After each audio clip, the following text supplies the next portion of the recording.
ꯑꯍꯥꯟꯕꯃꯛꯇꯗ ꯈ꯭ꯋꯥꯏ ꯃꯌꯥꯝꯕꯨ ꯇꯔꯥꯝꯅ ꯑꯣꯛꯆꯕ ꯂꯣꯏꯅ ꯏꯀꯣꯛꯅꯣꯅ ꯈꯨꯔꯨꯝꯖꯔꯤ꯫ ꯉꯁꯤꯁꯨ ꯃꯍꯧꯁꯥꯒꯨꯝ ꯑꯅꯧꯕ ꯋꯥꯔꯤ ꯃꯆꯥ ꯑꯃꯈꯛ ꯄꯨꯗꯨꯅ ꯂꯥꯛꯆꯔꯤ꯫ ꯋꯥꯔꯤ ꯃꯆꯥ ꯑꯁꯤꯒꯤ ꯃꯃꯤꯡꯅ ꯅꯪ ꯔꯦꯗꯤꯑꯣꯒꯤꯗꯃꯛ꯫ ꯋꯥꯔꯤ ꯃꯆꯥ ꯑꯁꯤꯒꯤ ꯑꯏꯕꯅ ꯁꯥꯗꯣꯛꯄꯝ ꯕꯤꯔꯆꯤꯠ ꯃꯉꯥꯡ ꯅꯦꯁꯅꯦꯜ ꯑꯦꯋꯥꯔꯗꯤ꯫ ꯋꯥꯔꯤ ꯑꯁꯤ ꯍꯧꯖꯤꯛ ꯃꯌꯥꯝ ꯄꯨꯟꯅ ꯇꯥꯃꯤꯟꯅꯔꯁꯤ꯫ ꯏꯆꯥꯒꯤ ꯂꯥꯏꯕꯛꯁꯦ ꯑꯣꯟꯊꯣꯛꯅ ꯊꯤꯈ꯭ꯔꯦꯗ꯫ ꯅꯣꯡꯗꯝꯕ ꯅꯍꯥꯛꯁꯨ ꯅꯕꯨꯛ ꯐꯠꯃꯟꯗꯦ꯫ ꯏꯃꯥ ꯏꯆꯥꯒꯤ ꯄꯨꯟꯁꯤ ꯏꯆꯦꯜꯗ ꯄꯉꯥꯛ ꯑꯃ ꯐꯥꯎꯕ ꯂꯩꯔꯝꯗꯕ ꯑꯋꯥ ꯆꯩꯊꯦꯡ ꯆꯥꯗꯨꯅ ꯀꯌꯥꯝ ꯀꯨꯏꯅ ꯍꯤꯡꯈꯤꯒꯅꯤ?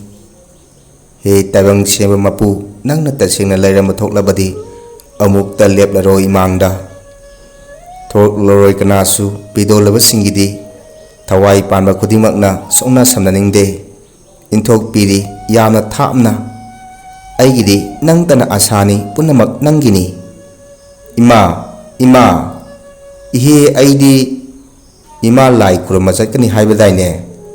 ꯍꯣꯏꯅꯦ ꯆꯠꯀꯗꯧꯔꯤꯕꯅꯤ꯫ ꯆꯠꯇ꯭ꯔꯤꯉꯩꯗ ꯀꯩꯅꯣ ꯑꯃꯠꯇ ꯍꯥꯏꯖꯍꯧꯒꯦ꯫ ꯍꯥꯏꯌꯨꯅꯦ ꯀꯔꯤꯅꯣ?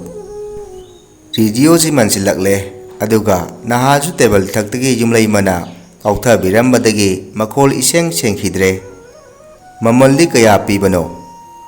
ꯈꯖꯤꯛꯇꯪ ꯑꯐꯕ ꯑꯃ ꯂꯩꯍꯧꯔꯁꯤꯔꯥ ꯈꯜꯂꯤ꯫ ꯆꯥꯇ꯭ꯔꯦꯠꯇꯒꯤꯗꯤ ꯇꯥꯕꯗꯤ꯫ ꯐꯔꯦ ꯐꯔꯦ, ꯑꯗꯨ ꯑꯣꯏꯔꯗꯤ ꯂꯨꯄꯥ 1,000 ꯄꯤꯔꯒ ꯌꯥꯔꯦꯀꯣ?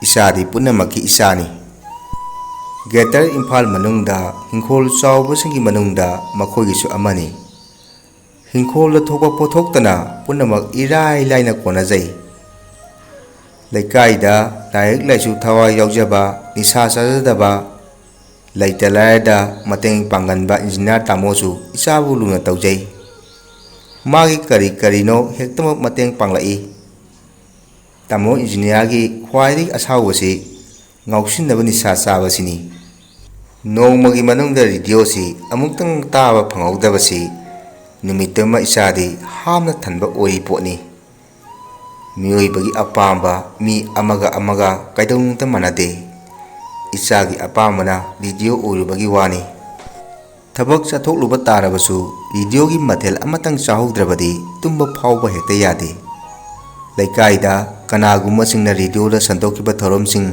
ꯈꯪꯅꯤꯡꯕ ꯌꯥꯎꯔꯒꯗꯤ ꯏꯆꯥꯒꯤ ꯃꯅꯥꯛꯇ ꯆꯠꯂꯒ ꯈꯪꯅꯕꯒꯤ ꯆꯠꯅꯕꯤ ꯑꯃꯁꯨ ꯂꯩꯔꯤꯕꯅꯤ꯫ ꯏꯃꯥ, ꯑꯩ ꯋꯥꯛꯀꯤꯡ ꯆꯠꯂꯨꯈꯤꯒꯦ꯫ ꯅꯪꯒꯤ ꯑꯉꯟ ꯌꯥꯍꯧꯗꯣ ꯃꯇꯝ ꯐꯠꯇꯦꯀꯣ꯫ ꯀꯔꯤꯕꯨ ꯇꯧꯗꯣꯏꯅꯣꯗ ꯏꯃꯥ, ꯃꯤꯆꯝ ꯑꯩꯈꯣꯏꯗꯕꯨ꯫ ꯃꯤꯆꯝꯅ ꯑꯌꯥꯝꯕꯅꯤ ꯐꯠꯇ ꯊꯧꯗꯣꯛ ꯊꯣꯛꯂꯤꯕꯁꯦ꯫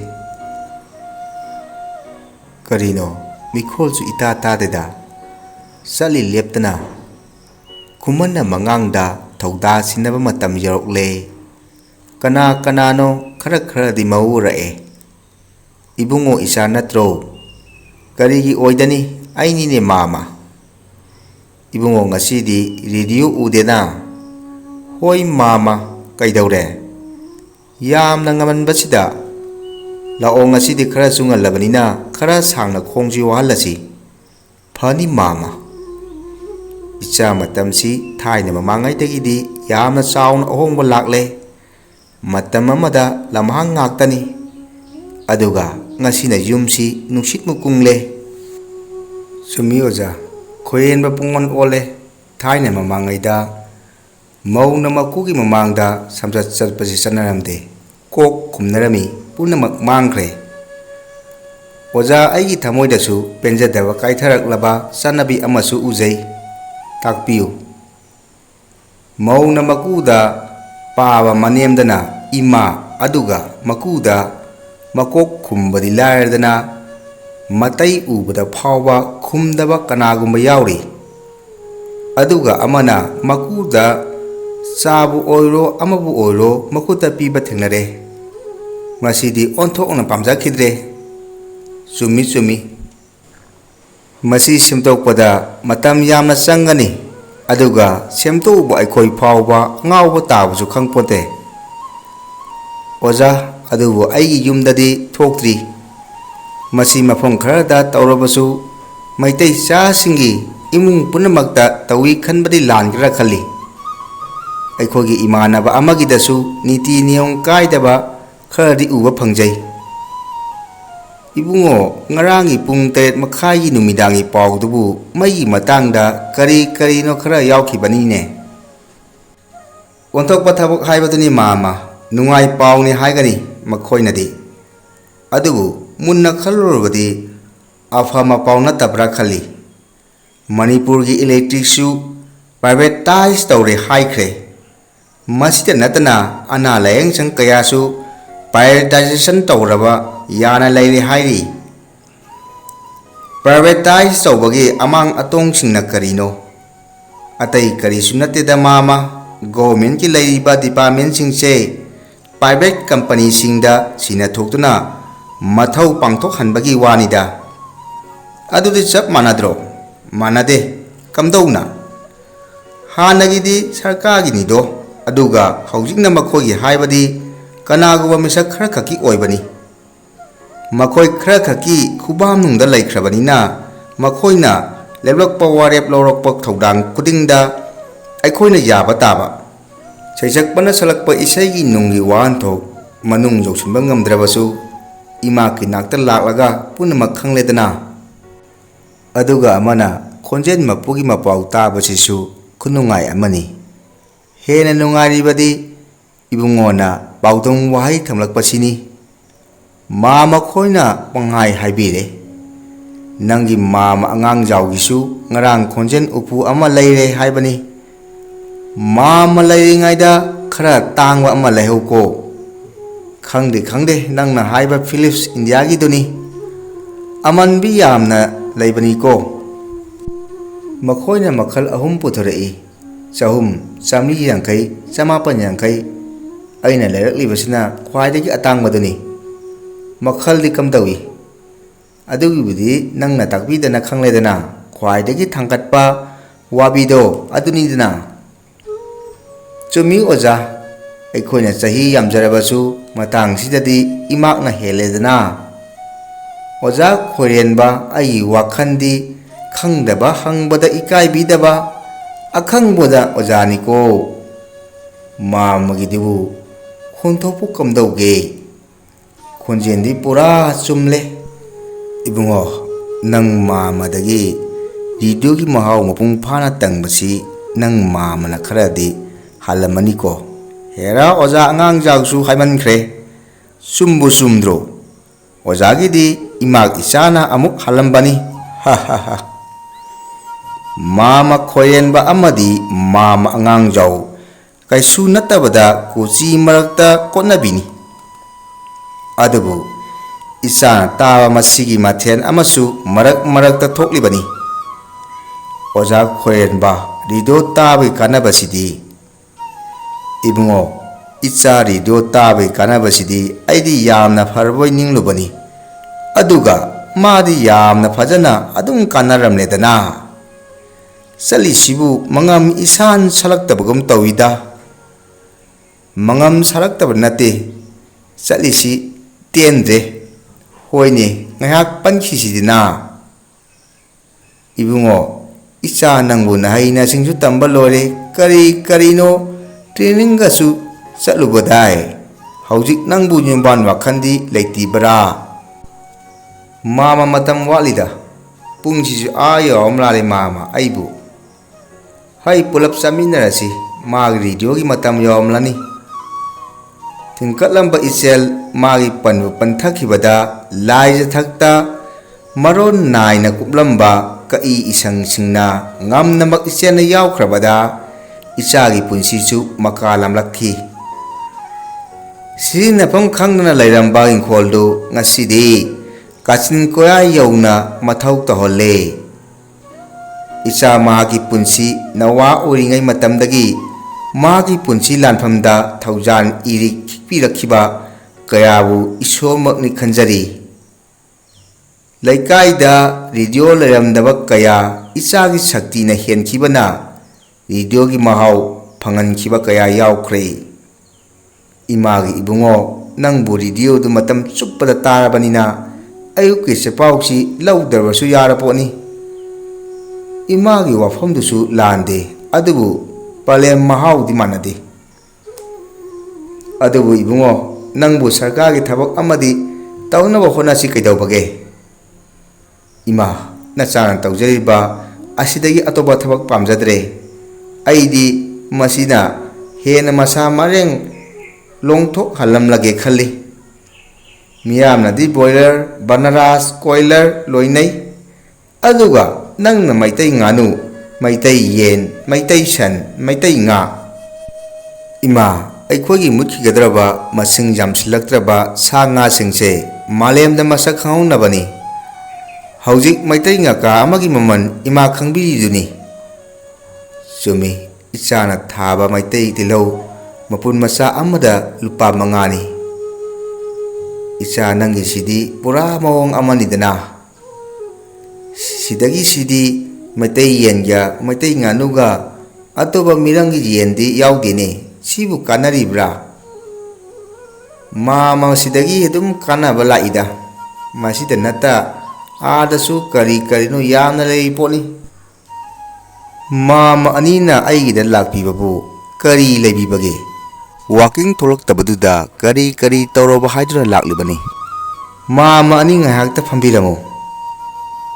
ꯃꯥꯒꯤꯁꯤ ꯑꯥꯗ ꯂꯩꯔꯤꯕꯁꯤꯁꯨ ꯃꯩꯇꯩ ꯁꯟ ꯃꯥꯟꯗ꯭ꯔꯣ? ꯑꯣꯖꯥ ꯑꯉꯥꯡꯖꯥꯎꯁꯨ ꯁꯟꯃꯤꯅꯤ. ꯑꯣꯖꯥ ꯈꯣꯏꯔꯦꯟꯕ, ꯅꯪꯁꯤꯗꯤ. ꯃꯥꯅꯤ, ꯃꯤꯔꯝ ꯁꯟ ꯑꯃ ꯐꯥꯎꯕ ꯌꯥꯎꯗꯦ. ꯃꯩꯇꯩ ꯁꯟ ꯉꯥꯛꯇꯅꯤ. ꯃꯅꯥ ꯃꯁꯤꯡꯁꯨ ꯊꯥꯔꯤ. ꯑꯁꯤ ꯃꯩꯇꯩ ꯉꯥꯛ ꯑꯣꯏꯅ ꯇꯧꯏꯗ. ꯃꯥꯝꯃ, ꯊꯛꯁꯤ ꯄꯥꯏꯕꯤꯌꯨ. ꯁꯤꯕꯨ ꯀꯔꯤꯅꯣ? ꯈꯨꯍꯤꯒ ꯏꯁꯤꯡꯒꯅꯤ. ꯀꯔꯤ ꯂꯪꯒꯤ ꯈꯨꯍꯤꯅꯣ? ꯑꯩꯒꯤꯁꯤꯗ ꯑꯌꯣꯛ ꯈꯣꯏ ꯈꯔ ꯂꯩꯔꯤ. ꯎꯄꯨ ꯀꯌꯥ ꯂꯣꯏꯔꯤꯕ? 12. ꯂꯤꯛꯂꯤꯗ ꯀꯌꯥ ꯌꯣꯜꯂꯤ? 100-100ꯅꯤ. ꯈꯣꯏ ꯎꯄꯨꯗꯨꯕꯨ ꯀꯗꯣꯝꯗ ꯊꯝꯒꯦꯅꯦ? ꯃꯈꯥ ꯊꯪꯕꯒꯤꯁꯤꯗ ꯄꯔꯦꯡ ꯁꯥꯅ ꯂꯩꯔꯤꯕꯁꯤꯅꯤ. ꯑꯣꯟꯊꯣꯛꯅ ꯐꯖꯅ ꯇꯧꯔꯦꯗ. ꯃꯥꯝꯃꯗ ꯅꯪꯉꯣꯟꯗꯒꯤ ꯀꯔꯤꯒꯨꯝꯕ ꯄꯣꯠꯁꯛ ꯑꯅꯤꯈꯛ ꯄꯤꯗꯕ ꯌꯥꯗ꯭ꯔꯦ. ꯆꯤꯡꯅꯗꯅ ꯇꯥꯛꯄꯤꯌꯨ. ꯌꯦꯔꯨꯝ, ꯌꯦꯟ ꯑꯃꯨꯕꯤꯅ ꯀꯣꯛꯄ ꯈꯔ ꯃꯁꯤꯡꯗꯤ ꯈꯔ ꯌꯥꯝꯕ ꯀꯥꯏꯗꯦ. ꯑꯗꯨꯒ ꯈꯨꯍꯤ ꯂꯤꯛꯂꯤ ꯑꯃꯒꯗꯤ ꯄꯤꯗꯕ ꯌꯥꯗ꯭ꯔꯦ. ꯃꯃꯜꯒꯤꯗꯤ ꯅꯪꯅ ꯄꯤꯌꯨ ꯍꯥꯏꯕꯗꯣ ꯄꯤꯒꯅꯤ. ꯃꯥꯝꯃ, ꯂꯥꯏ ꯇꯤꯟ ꯈꯨꯔꯨꯝꯒꯗꯕꯒ ꯂꯩꯕꯤꯕ꯭ꯔꯥ? ꯂꯩꯇꯦꯗ. ꯑꯗꯨꯗꯤ ꯀꯔꯤꯒꯤ? ꯑꯣ, ꯅꯪ ꯃꯥꯝꯃ ꯈꯣꯏꯔꯦꯟꯁꯦ ꯅꯍꯥ ꯑꯣꯟꯊꯣꯛꯑꯅꯤꯌꯦ. ꯑꯗ ꯇꯥꯏꯌꯦ. ꯏꯕꯨꯡꯉꯣ, ꯅꯪꯅ ꯃꯤꯅ ꯇꯧꯅꯗꯕ ꯉꯥꯛꯇ ꯁꯟꯁꯤ ꯐꯥꯎꯕꯗꯤ ꯃꯤꯔꯝ ꯁꯟ ꯑꯣꯏꯅ ꯂꯣꯏꯕꯅ ꯐꯠꯇ꯭ꯔꯥ? ꯃꯥꯝꯃ, ꯃꯍꯥꯎ ꯈꯦꯠꯅꯩ. ꯑꯗꯨꯕꯨ ꯂꯧꯕꯤꯅꯕ ꯃꯤꯕꯨ ꯂꯩꯕ꯭ꯔꯥ? ꯄꯤꯕ ꯉꯝꯗꯦ. ꯅꯪꯒꯤ ꯊꯕꯛꯁꯤ ꯃꯆꯥ ꯅꯠꯇ꯭ꯔꯦ. ꯄꯤꯖ ꯄꯤꯊꯛ ꯇꯧꯕꯗꯤ ꯀꯅꯥꯅ ꯇꯧꯏ? ꯏꯃꯥ, ꯑꯩ ꯑꯗꯨꯒ ꯑꯅꯤ ꯑꯃꯁꯨ ꯂꯥꯛꯈꯤꯅꯤ. ꯁꯨꯝ ꯍꯧꯒꯠꯂꯒ ꯌꯦꯡꯁꯤꯗꯅ. ꯑꯗꯨꯅꯕꯨ ꯐꯩꯅꯦ. ꯀꯔꯝ ꯇꯧꯅ ꯁꯤꯒꯤ ꯐꯤꯕꯝꯁꯤ ꯑꯣꯏꯔꯛꯈꯤꯕꯅꯣ? ꯄꯨꯝꯅꯃꯛ ꯔꯦꯗꯤꯑꯣ ꯇꯥꯕꯗꯒꯤꯅꯤ. ꯑꯩ ꯍꯧꯖꯤꯛ MA ꯂꯣꯏꯖꯔꯕꯁꯨ ꯁꯔꯀꯥꯔꯒꯤ ꯊꯕꯛ ꯐꯪꯗ꯭ꯔꯦ ꯍꯥꯏꯕꯒꯤ ꯑꯋꯥꯕ ꯂꯩꯇꯦ. ꯅꯪꯒꯤꯁꯤꯗꯤ ꯔꯦꯗꯤꯑꯣꯁꯤ ꯄꯨꯔꯥ ꯏꯄꯥ ꯏꯃꯥ ꯑꯣꯖꯥ ꯂꯣꯏꯅ ꯁꯨꯔꯦ. ꯑꯆꯨꯝꯕꯅꯤ ꯃꯥꯝꯃ. ꯃꯈꯥ ꯂꯩꯀꯥꯏꯒꯤ ꯑꯎ ꯊꯣꯡ ꯂꯣꯟꯁꯤꯟꯕꯤꯈ꯭ꯔꯕ ꯂꯥꯏꯖ ꯂꯩꯃꯁꯨ ꯔꯦꯗꯤꯑꯣ ꯇꯥꯔꯨꯕꯗꯒꯤ ꯀꯗꯥꯏꯗꯅꯣ ꯇ꯭ꯔꯦꯅꯤꯡ ꯆꯠꯂꯨꯔꯒ ꯍꯧꯖꯤꯛ ꯁꯥꯄꯣꯟꯒꯤ ꯐꯦꯛꯇꯔꯤ ꯑꯃ ꯂꯤꯡꯈꯠꯇꯨꯅ ꯃꯤꯑꯣꯏ ꯀꯌꯥ ꯑꯃꯁꯨ ꯊꯕꯛ ꯄꯤꯗꯨꯅ ꯃꯤꯌꯥꯝꯅ ꯄꯥꯝꯅꯕ ꯐꯦꯛꯇꯔꯤ ꯑꯃ ꯑꯣꯏꯕ ꯉꯝꯈ꯭ꯔꯦ. ꯆꯨꯝꯃꯤꯅꯦ, ꯃꯍꯥꯛꯁꯨ ꯔꯦꯗꯤꯑꯣꯗꯒꯤ ꯑꯣꯏꯔꯦ. ꯄꯨꯈ꯭ꯔꯤꯁꯤꯅ ꯀꯔꯤ ꯉꯥ ꯊꯥꯗꯔꯤ? ꯄꯨꯈ꯭ꯔꯤꯁꯤ ꯃꯥꯝꯃ, ꯃꯃꯥꯡ ꯊꯪꯕꯁꯤꯅ ꯃꯩꯇꯩ ꯉꯥꯀꯥ, ꯑꯗꯨꯒ ꯃꯌꯥꯏꯁꯤꯅ ꯃꯩꯇꯩ ꯎꯀꯥꯕꯤ, ꯑꯗꯨꯒ ꯃꯅꯤꯡꯁꯤꯗꯅ ꯃꯩꯇꯩ ꯉꯥꯃꯨ ꯉꯥꯛꯇꯅꯤ. ꯌꯥꯏ ꯌꯥꯏ, ꯅꯪꯒꯤꯁꯤ ꯃꯥꯝꯃꯅ ꯌꯥꯏ ꯍꯥꯏꯔꯤꯕꯁꯤꯅꯤ. ꯅꯪꯒꯤ ꯃꯥꯝꯃ ꯑꯉꯥꯡꯖꯥꯎꯅ ꯌꯥꯕꯗꯨꯗꯤ ꯑꯩꯅ ꯌꯥꯕꯅ ꯑꯃꯨꯛ ꯍꯦꯟꯅ ꯌꯥꯏꯀꯣ. ꯀꯔꯤꯅꯣ ꯅꯪꯒꯤ ꯌꯦꯟꯁꯤꯡꯁꯤ ꯌꯥꯝꯅ ꯂꯥꯡꯉꯤꯅ? ꯃꯆꯤꯟꯖꯥꯛꯁꯨ ꯌꯥꯎꯔꯤ. ꯌꯥꯅꯤ ꯃꯥꯝꯃ, ꯑꯩ ꯇꯧꯒꯦ. ꯑꯀꯥꯁꯕꯥꯅꯤ ꯏꯝꯐꯥꯜ, ꯑꯌꯨꯛꯀꯤ ꯄꯨꯡ 7:30 ꯇꯥꯔꯦ. ꯃꯅꯤꯄꯨꯔꯗ ꯄꯥꯎ ꯇꯥꯕꯤꯔꯁꯤ. ꯑꯍꯥꯟꯕꯗ ꯃꯔꯨꯑꯣꯏꯕ ꯄꯥꯎ. ꯀꯦꯟꯗ꯭ꯔꯗ ꯑꯅꯧꯕ ꯁꯔꯀꯥꯔ ꯑꯃ ꯁꯦꯝꯈ꯭ꯔꯦ. ꯍꯩꯃꯥ, ꯇꯨꯃꯤꯟ ꯂꯩꯈ꯭ꯔꯦ. ꯃꯈꯣꯏꯁꯨ ꯔꯦꯗꯤꯑꯣ ꯇꯥꯔꯕ ꯖꯥꯠ ꯑꯣꯏꯔꯦ. ꯃꯥꯝꯃ, ꯑꯩꯁꯤ ꯃꯤꯅ ꯔꯦꯗꯤꯑꯣꯗ ꯉꯥꯎꯕ ꯃꯤꯅꯤ ꯍꯥꯏꯅ ꯍꯥꯏꯕꯁꯨ ꯌꯥꯎꯔꯤꯕꯅꯤ. ꯍꯥꯏꯅꯤꯡꯕ ꯍꯥꯏꯖꯁꯅꯨ ꯏꯃꯥꯛꯁꯤꯗꯤ. ꯃꯁꯤꯗꯤ ꯅꯪꯒꯤ ꯍꯣꯕꯤꯅꯤ. रेडियो ताबदगी अहल अखोई फाउबा कानबा फंगले नहान वारी वताइद यावखिबा डॉक्टर तोरचौ अदुगी मनाक्ता चटलुरगा मागी हिदाक चारोरगा अदुम फखेदना ओजा आइगिसु नुंथिन तुम्बा हैनबिदो रेडियो दा फत्तबगी मरम कया खंगलकपदगी तुम्दनबा अदुम होनरे हौजिक्ति हक्सांगसि नुंगाइबा हाइबदु ओइरे ओजा अखोई अनीना रेडियो ताबा हाइकिबसि इबुंगोगा नक्नरुबदगिनी चुम्मी अदुनबु मामा अनिसु ngasidi रेडियो की लिसनर असेंबा हाइबदु ओइरेदना रेडियो न पीबा कानबसि तंबदा लोइबा नाइरोय अयु अंगनबदगी हौना जकाई इसै पुंग 3 मखागी मणिपुरी पाव अतोपा लोनसिंगदा संतोपा पाव लीला मखल मथेनगी इसै सिंग साइंस मैगजीन टैलेंट हन डिस्ट्रिक्ट न्यूज़लेटर हक्सेलगी थौरम फोनिंग प्रोग्राम चिठी पाकुम खोंजोम पर्वा वारी पेना मसीद नत्तबा मसिंग यामलबा थौरम कयासु लैरिबनी ओजा ngasiदी लेंगनबा तौरसिदना यारे मामा इचा इसु मयाम सिगी सेबा तौजहौगिगे इने ngayon bi isauji amuk langaktananase ibungo nangi maitai ngamudo yankhai di pidaba yaroi ko ine yamna lawbiranu kuntha muktagi hena yaroi chaw pikpagi di khangre masing di suwalo karigino ine hayengsi lamtagi thangja ini dagi hena pinaba leroi mapisu samukta ngaire aidi yonbu yoningrabani yaroi nangbu kupmandana nang marupni nangdi aigi thawai sun haktani nangga iga nongmata su saunadri nangbu chak su chade ising su thakte aina nagona khudon tawriba haibabu lupa 13 piba set mari marakta hapsunba sitani aina pibaga nangna kanaba pibana kayada henkraba nangga marup oiramdrabadi aigi punsi si yoromloi ngasi si numaijingni Akaspani Imphal Manimaladi City Pagum Tabirasi Manimaladi City Pagum Tabirasi Tabiribusingbu Manina Kurumjari Malazo Kurumjari ngasi ahanba oina lakhotjari ba chithi asina yaipaba mangang matamji thengle nangbu tumdibra tumlani ima pothabiro chairau masing yamlakpana bakhang leimai khumjin khiduna ngasidi mamo mapare ama ujare yengbagi mifam hongda karamnabu heliba kananabu tariba yetta ama oida ama amot pawakhal leitaba matamni moi pawung angang anido amukta samthoke ahandu hanna pibirao haujik taribasi science magazine thariba radio adu kafai khongthang sudriba angang aduna tap hek paiboi inboi tawi radio pop launa longna haithai suro masigi angang sidi nang khangbra karino moi pawung adu kanna masigi angang si ningtha masak thi pikhraba angang sina kari khangdoino nangi radio gi damakta ichabu radio si kainoma tawkhraba tokpiro ai ahanba ama lairurage kaya piba lairuge radio gi damakta mi hatpa ngamgadori nangi debu nasagi hakan haibadura moi pawungi sidi mayamna hainaribudu sumledana aibu kari hainariba adum khangjau ainaga oiramadi achauba aikoi punamakdagi radio ni helaba natro nakoi budi paujen upusiga maru oirakpana yamna hali masigi nupasi onthokpanida akan wahaigi mayon kaya thamoida songkhalai adubu kaisu leita wafamsida icha ani siga wakhalse phada thaurina punduna thamki mafi maron kaithel fi hongtoi moi pabung kaya pibano kari mamingno ꯆꯦ ꯑꯃꯗ ꯏꯕꯤꯔꯣ, ꯑꯩ ꯆꯠꯂꯨꯒꯦ꯫ ꯅꯈꯣꯏꯕꯨ ꯀꯩꯗꯧꯅꯔꯒꯦ ꯍꯥꯏꯕ? ꯀꯩꯁꯨ ꯇꯧꯗꯦꯗ ꯏꯃꯥ꯫ ꯇꯧꯗꯦ, ꯄꯤꯛꯈ꯭ꯔꯕ ꯑꯉꯥꯡꯁꯤꯗ ꯑꯃꯨꯛꯇ ꯌꯦꯡꯕꯤꯌꯨ꯫ ꯍꯩꯃꯥ, ꯁꯤꯗꯤ ꯀꯔꯤꯅꯣ? ꯄꯤꯛꯈ꯭ꯔꯕ ꯑꯉꯥꯡꯁꯤꯗ ꯈꯨꯐꯝ ꯇꯥꯅ ꯐꯨꯔꯤꯗꯨꯕꯨ ꯅꯪꯕꯨ ꯉꯥꯎꯔꯕ꯭ꯔꯣ ꯏꯕꯨꯡꯉꯣ?